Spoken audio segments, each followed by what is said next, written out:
ব্যাপক উৎসাহ উদ্দীপনার মধ্য দিয়ে আগরতলার প্রাণকেন্দ্র কামান চৌমুহনীতে সম্পন্ন হল বিবেকানন্দ টাউনশিপ প্রজেক্টের আনুষ্ঠানিক উদ্বোধন। অনুষ্ঠানে উপস্থিত ছিলেন রাজ্যের মুখ্যমন্ত্রী প্রফেসর ডক্টর মানিক সাহা সহ নানা স্তরের বিশিষ্ট ব্যক্তিত্বরা। বিপুল জনসমাবেশের সামনে বক্তব্য রাখতে গিয়ে মুখ্যমন্ত্রী জানান, এই প্রজেক্টের উদ্বোধন রাজ্যের জন্য একটা তাৎপর্যপূর্ণ ঘটনা। তিনি স্মরণ করিয়ে দেন যে স্থানে একসময় শেয়ালের বসবাস ছিল, আজ সেই জায়গায় তৈরি হয়েছে আধুনিক মানের রুচিসম্মত ও উন্নত সুযোগ সুবিধা সমৃদ্ধ ফ্ল্যাট। মুখ্যমন্ত্রীর দাবি, পরিবর্তনের ইচ্ছা থাকলে সবকিছুই সম্ভব। তিনি আরও জানান, রাজ্য সরকার ধারাবাহিকভাবে উন্নয়নের কর্মযজ্ঞ চালিয়ে যাচ্ছে। পাশাপাশি আগরতলায় পানীয় জলের সমস্যা সমাধান এবং আয়রন মুক্ত বিশুদ্ধ জল সরবরাহের লক্ষ্যে উদ্যোগ গ্রহণ করা হয়েছে বলে উল্লেখ করেন মুখ্যমন্ত্রী।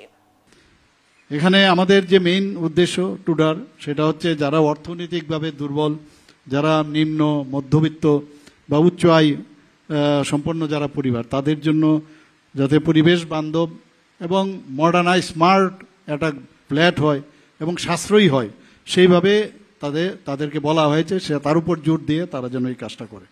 আগরতলা শহরের এরকম আমি যা শুনলাম তখনই যখন এসছি, যে 48 যে এখানে টোটাল যে আমাদের এখানে ফ্ল্যাট হয়েছে, ইমিডিয়েটলি সেগুলো বুক হয়ে গেছে 48টা ফ্ল্যাট। কিন্তু আমাদের টুডার আরও কয়েকটা কুঞ্জবনের জায়গায় সেখানেও হচ্ছে, এখানেও অনেকগুলো ফ্ল্যাট এখনও বাকি আছে এবং সেখানেও কিন্তু খুব সুন্দরভাবে ফ্ল্যাটগুলো সেখানে হয়েছে।